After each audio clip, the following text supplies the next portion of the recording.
I'm Jane Alexander, Nantucket Book Festival alumna, welcoming you to At Home with Authors.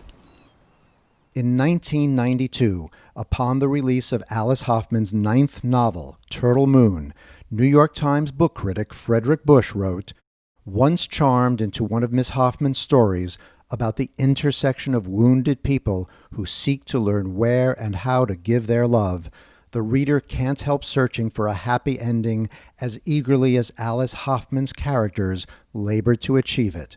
Fully aware of the darkness, we end up seeking the light." Now, 20 novels later, Alice Hoffman continues to make us aware of the darkness and help us seek the light. Her latest, set during the Holocaust, is called The World That We Knew, which led another New York Times book reviewer to write, "Hoffman, the storyteller, continues to dazzle." Alice Hoffman, welcome to the Nantucket Book Festival's At Home with Authors. Thank you so much. I come to you with almost a sense of urgency now because I think we need to hear from authors who can express things that the rest of us might not be able to. And I was really struck recently by a piece that Jill Lepore did in the New Yorker, and she referred to another work that a number of people have referred to at this time, Giovanni Boccaccio's Decameron. And it's a medieval work, and I'll just give you the one sentence summary. It's from the 14th century. 7 women and 3 men during the plague. 7 women and 3 men holed up in a house, take turns telling stories for 10 days while hiding from the Black Death. Yeah, sounds familiar, right? Can you, Well, what stories can you share with us now that might help us get through this period? Well, I think, the book that I most recently wrote called The World That We Knew was about the Holocaust. And it was kind of writing it was a way for me to try to figure out things that you can't figure out. There's a time that's completely not logical or rational, that you don't expect, that you can't figure out when it seems like there's evil. And I started writing it in 2000. When was the election? I've looked it up. Was it 2016? Yeah. I started writing it then. I was writing a different book, and I just put it aside and started writing this book for a whole lot of reasons. But one thing was I wanted to meet with survivors. Usually I don't talk to people that have anything to do with the books that I'm writing, but I really wanted to meet with survivors. And so through my friend Jill Karp, who's also involved with the Nantucket Book Festival, she's very involved with Facing History and Ourselves. And through them, I got to meet some incredible survivors who were now in their 80s and 90s. And just hear, and then I went to France and met more survivors, just hear how they managed to get through this horribly dark time. It was really instructive and beautiful experience for me. And what did you take away in terms of, and I guess this comes through in your book, but how would you say one can get through the darkest of times? What are the essential elements? Well, it seemed to me the people that I spoke with, had all been children during the Holocaust, had all been sent away by their parents. None of the people I spoke to ever saw their parents again. And yet so many of them went on and had lives and families and succeeded kind of beyond expectation. And I think basically the sense was that they had been loved, and they carried that with them. Even when they lost the people that they loved, they carried that sense that they had been loved with them.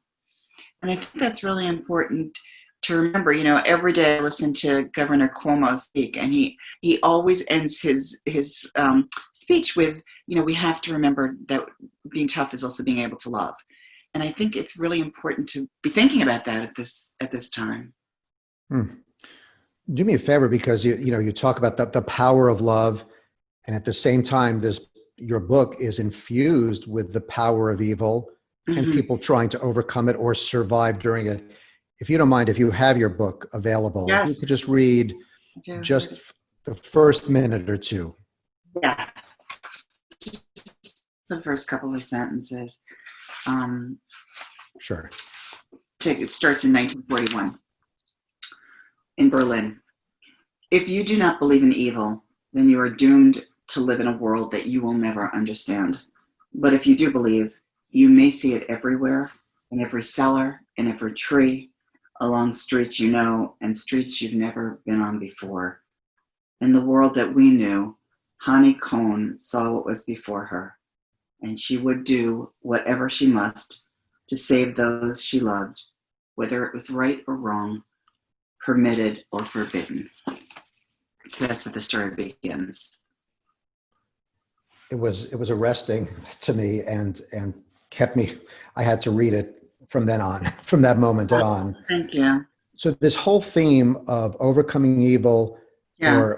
or surviving evil, how did Hani and her daughter, if you, without giving away too much, but her daughter Leah, what enabled them to move forward from that day that her mother, it wasn't just a day, but that her mother recognized there was such evil in the world and it was coming fast? Yeah. I think that was part of what happened, is that, people often didn't recognize it until it was almost too late. And for many of the survivors that I spoke to, it was too late for their parents to be able to escape. And so these parents were so brave, and to be able to send their children away, knowing they would probably never see them again, but wanting so much to save their lives. I mean, I think it's a hugely courageous thing to have done. I still am in awe of survivors. I still don't quite understand how they became the people that they managed to become, despite the evil and the darkness that they saw. But I do think it's about being as human as possible. And I think that's something that, I and all of us have to remember right now, when the world that we knew is pretty much gone, for now, at least. In terms of the role that books played in the lives of the survivors you've talked to, but most importantly in the characters you have created from them, I noticed books and libraries, home libraries, are laced through portions of the book, of your book. Yeah. Tell me about the importance of books in your life and in your characters' lives.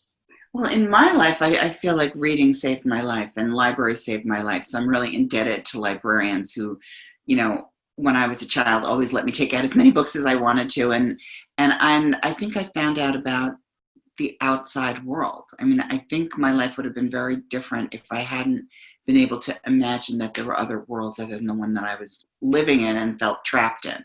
So I think reading does that for people. It allows them to escape and find different worlds. It gives them hope.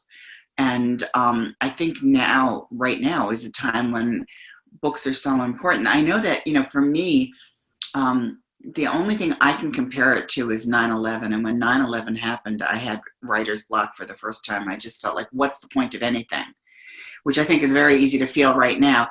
And luckily, I went back to read one of my favorite writers who I'd loved as a kid, Ray Bradbury, and read Fahrenheit 451, which is such a classic, incredible book about a society that thinks that books are so dangerous that they burn them. There are firemen who burn books, and that there's this radical group who want to save books. And in order to save them, they each become a book.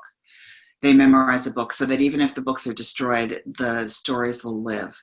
And, for me, the world that we knew was also about making sure that certain stories lived. I think that's really important. I think it's really important in families, in cultures. But that's what Ray Bradbury reminded me, that books always matter. Books always count, and stories have to be remembered. So once I read that book, I was able to write again. And I think about it now. I feel like reading it again because it's so inspirational for me. We have to recommend, my kids have read that book. And so I am familiar with that image of the firemen, and also committing those words to memory. Yeah. I was just going to say, I think every 12 and 13-year-old should read Ray Bradbury. He's just such a moral writer. And I think, especially at this time, I think that really matters. I think morality has kind of been kind of chopped up and thrown around, and there really is something called, there really is good and evil. And Ray Bradbury writes about that. There really is a difference. And things have gotten kind of blurred in the past 4 years. And that's very worrisome, especially for kids. So as you think of books that had an impact on you. Clearly, just reading your book, The World That We Knew, Jewish folktales, I think have had an impact on you. Yeah. Um, Well, tell me a Jewish folktale that you love that just gives you comfort or insight or anything. well, I grew up with a Russian Jewish grandmother, so she told me her own stories, of her own life that seemed like fairy tales. But I really loved the story of Baba Yaga as a kid. She's a Russian kind of a witch that lives in this hut on chicken legs. Um, she's very dangerous. She really people are afraid of her, but she has power. And I think little girls don't find powerful female figures in or at least they didn't when I was growing up in very many stories for children. And so now tell me a little bit about, speaking about girls, Leah, your main character. Just introduce us to her, just so we know who we're going to be meeting in this book. Yeah. Well, it's about a couple of women whose fates are kind of interlocked. And Leah is a 12-year-old girl who's sent away by her mother to France from Berlin. And her mother feels that it's so dangerous out there. She doesn't want her to travel alone, but she can't go with her. So she goes to a rabbi, hoping that he can create a Jewish mythic creature called the golem, which most people know about. Usually it's a male figure, very dangerous, created by rabbis or scholars or magicians. But the rabbi, she doesn't get to see the rabbi, but instead his teenage daughter offers to help. So it's a very different kind of magic and folklore. It's very female, about women rescuing other women. And looking, it's clearly look, it's timeless, but it'll resonate in a particular way at this moment. You and I had a brief conversation where you told me about the next book that you're coming out with, and which certainly seems particularly timely. Tell us about that. Yeah, it's called Magic Lessons, and it's the third in a series of magic books. But this one takes place actually right after the plague, and so I did a bit of research about the plague in England and the way that illness was handled, and the way that there were these healing women, kind of not witches, but who practiced healing. And in those days, really, it was so interesting because, one of the things they did that was major was they washed their hands. And that made a huge difference to whether or not their patients lived or died. But it's about witchcraft during the Salem witch trials. It's about how women with power, women who could read and write, and there were very few of them, were considered dangerous. And it's kind of a journey back for me to the beginning of these characters that I created 25 years ago. And for those so I am discovering your work now. So take me back, if you don't mind, to some of those characters you created 25 years ago. What was your frame of reference at the moment, and why did you create them? Who are they? It was a book called Practical Magic, and it was a book about sisters and sisterhood and magic. And I think, it was really kind of, I think, what you read as a kid, I think it influences you so much. And I read fairy tales. I was a fairy tale fanatic because I always felt that fairy tales were emotionally true in a way that other children's literature just didn't seem to me. And so I wrote it, and then it became a film with Sandra Bullock and Nicole Kidman, and it's really become more and more popular as the years have gone by. And I think part of it is just what we were just talking about, that girls don't have that many characters who have power in fiction or in film. Sorry. And I think that's really important for female readers to see. Are the powers of girls different from the powers of boys inherently? Well, I don't know if they're different, but they're certainly not seen as much. And I think, what's interesting is, they say in movies, it's very rare when there are more than one female character, when the female character isn't like the sidekick or the girlfriend, when there are characters who are actually friends. That's a rare thing. And it's true in fiction too. There aren't that many books where characters are actually friends. More so lately, but certainly not when I was starting out. And I think that's really important, especially for girls to say. So as someone who was immersed in the fairy tale world, which I wasn't, and in fact, my family, we had a set of encyclopedias, but other than that, we didn't No have book. bookshelves. Yeah, and I have to say, my mother was the only mother I knew who had bookshelves and books. No one else I knew had books. I don't think people had books or bookshelves. She had bookshelves too, which was kind of amazing. And that really changed my life, stealing the books from her bookshelves and reading them. so you did get some. Yeah. Like they were in your home. Yeah. Oh, yeah. Yeah. Huh. So tell me, I mean, because you say there's never more than one female character in a movie. In fairy tales, because I'm trying to, again, I'm not an expert in fairy tales. Roald Dahl is really one of my favorites, but that's not fairy tales per se. What fairy tales come to mind, and where are the powerful figures in fairy tales? Well, Were there ever? a lot of fairy tales do have girl heroines, even like with Hansel and Gretel. Gretel's kind of the smart one. I mean, she figures out what to do. Very often it's about an orphaned girl who has to find her way in the world. And I think they're cautionary tales. They're tales that teach girls, how to be strong and how to take care of themselves, that there's nobody else who's going to be there for them. They have to take care of themselves. And even, kind of the more considered more dreamy fairy tales, they're really about different times in a girl's life. And I don't know, I still think they're just so emotionally deep. And so what are you, I assume you're not reading fairy tales at the moment, that's not on your reading list. No. You've had your, I'm writing, and when I write fiction, I don't read fiction. I only read, books that are research. So I'm not really reading very much when I'm writing. give me a little more of a taste of what you're reading now for this book on After the Plague.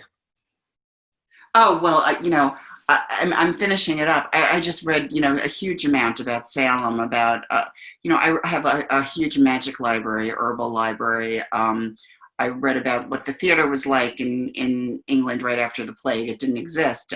Pretty much they were all closed down. I just do a ton of research and, tons.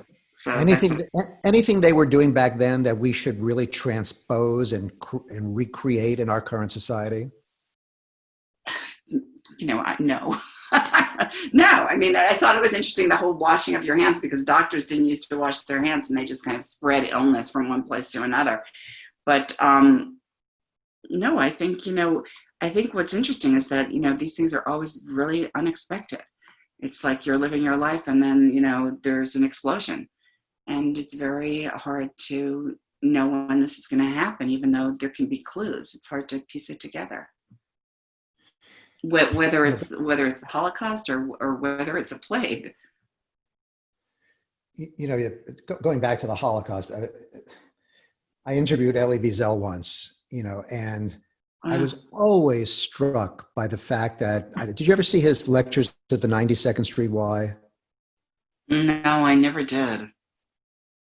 They were packed houses, and he was a very soft speaker. So Incredible. everybody was and he would almost always start with a joke. And, you wonder, well, how can somebody who survived that maintain their sense of humor? And I asked him about that. And his answer was basically, without the humor, he would have been condemned to a life of depression. Well, that's kind of interesting, considering that your father was a comedian. I think it's kind of a Jewish response to tragedy is to include humor. I think that's why there's so many Jewish comedians. Well, that might be right. It is when you're in the middle of it, of course, there's no humor to be found necessarily. Although, he told this one great story, and maybe this will trigger something on your part. One of his jokes was he talked about the value of humility in the Bible.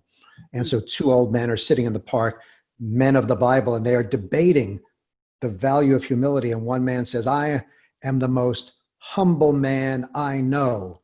And his friend says, "How can you compare your humility to mine?" And so that subject of humility, because it's tough. You talk about survivors, you write about survivors. Mm-hmm. if you're too humble, you might not survive. How does the role of humility play? Is that a concept that you work For with? me, that wasn't so much of an issue in what I was writing about. For me, um, I really was writing about more loss and love, and how do people survive loss? How do people go forward? How do you remain humane in a world that is so dark? And I went to so many places where people put themselves on the line and saved people. And we went to this one village, maybe you know it, Chambon-sur-Lignon. My French is terrible. I speak like Brooklyn French, where there were Huguenots, a Protestant group that got together and decided they would save as many Jews as they could, and they saved. Some people say it might have been 5,000 Jews altogether, but I don't know. I wasn't surprised by the darkness that I found, but I was surprised by all of the incredible stories of good people that I heard. You spoke to a lot of survivors, and this not only people who rescued other people. Is there a story that you think back to that really has shaped your? It almost sounds like they've, in many ways, when you study the Holocaust and you get into those stories of people who stepped up, who were not bystanders, at incredible risk to themselves, it really gives you faith in the world. Is there one story among the many that stands out for you that you heard? There were so many, but I did go to this, I was invited to the chateau that was privately owned by this couple who weren't Jewish, and they made a party and invited all the survivors from the area to come. And they told me the story of their house, which was that two kind of wealthy, not Jewish sisters who were nurses owned the house. And they started a little hospital, and they told the officials that they had the kids who were in the hospital had the measles, so that nobody came in because they didn't want to be anywhere near that disease that was transmittable. And they saved so many Jewish kids. And in fact, they showed me the places where they had stayed, where they were hidden. And one of the people attending this lunch, this really beautiful lunch, on a beautiful day, was the niece of one of the boys who had been saved by these two nurses. And nobody made them do that. They didn't have to do that. They didn't have to put their lives on the line. They just decided to do it because it was the right thing to do. And that really, I think that's why I wrote the book, to find out stories like that, to have hope in a time that I personally felt hopeless, and I felt, fairly hopeless politically as well. Well, it's tough to transition to Nantucket, but Nantucket is a place that renews people's hope very often. Yeah. So we wish you were in Nantucket, that we were all in Nantucket in June, but you've been there before. Yes, I've been there many times, and I feel very lucky to be involved. And I think it's such a wonderful festival. And what's great about it is it has, well-known authors and new authors, and it's a chance for people to really get to hear authors and kind of find new books that they love, which is always really nice.